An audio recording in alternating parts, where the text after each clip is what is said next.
Deep into the night we go. It's Field of 68 After Dark, Sirius XM, Channel 84. John Fanta, Doug Gottlieb, Randolph Childress, RC is with us, and Rob Dauster with you until around midnight. I'm John Fanta. It was a loaded weekend in college basketball. March is inching closer. So I begin with you, Robert. Your biggest takeaway from the weekend was? Kentucky. They took the best punch that Alabama could throw at them. They didn't have their starting backcourt.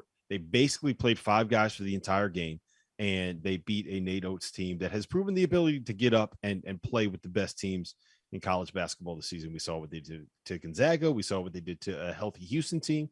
We saw them beat Baylor when Baylor was at 100%. So to me, it's Kentucky. That was just such an unbelievably impressive performance down a couple of guys. Kellen Grady was unbelievable.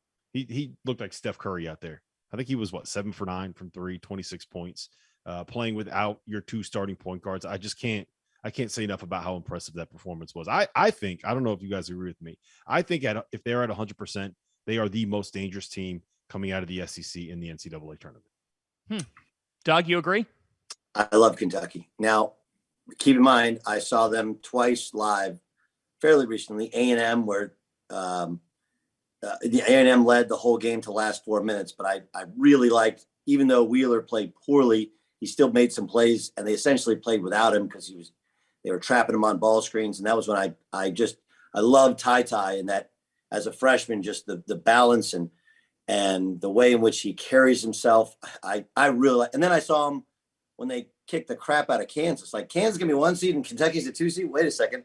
I just saw them run them off they literally ran them off the court. Yeah. I've never seen it. And yes, I've seen Kansas get beat at home. I think last year, Texas, right, was bad. Okay. But that was a bad Kansas team. This is a good Kansas team. They got run off the floor because Wheeler pushes the ball. Grady shoots the ball. Oscar rebounds the ball. Ty controls the whole thing. Like, it's a really good team. And John Calipari has done a great job of developing the role players into their roles. My takeaways is I have 2. Sorry, I'm verbose. Okay. Is Auburn going to are they just going to give away a 1 seed here? They lost to Florida. Like, just the uneven performances from Auburn, who I think has a chance to be a Final Four team. They got the number 1 pick in the draft. I actually love those guards, but I hate those guards. They got their own little kind of Andre Curbelo sort of thing going on. They got the best. I want to ask you guys about that, because we got 2 point guards on this call right now. So I want to ask you guys about the guard situation at Auburn, because to me that's a problem when you don't have guys that you can trust in a situation like that. Wendell Green's had a couple of last second possessions that have been, saying it nicely, not good. And those are the 2 losses that they've taken since that first loss to who'd they lose to, Fanta, back in November? Auburn. The Connecticut Huskies, Rob. Oh, Thank the Connecticut you for that Huskies. moment. That's what it was. Yeah. It was UConn. Okay. Yeah. Just He had to get that in tonight. We knew he was going to get that one. We knew that was coming. UConn. Hey, Gottlieb show got love from Connecticut fans yesterday. He had the big tweet about UConn back in the Big East. You were right. Oh, they need to. I mean, you want to fix Pitt. You want to fix Syracuse. Very simple solution.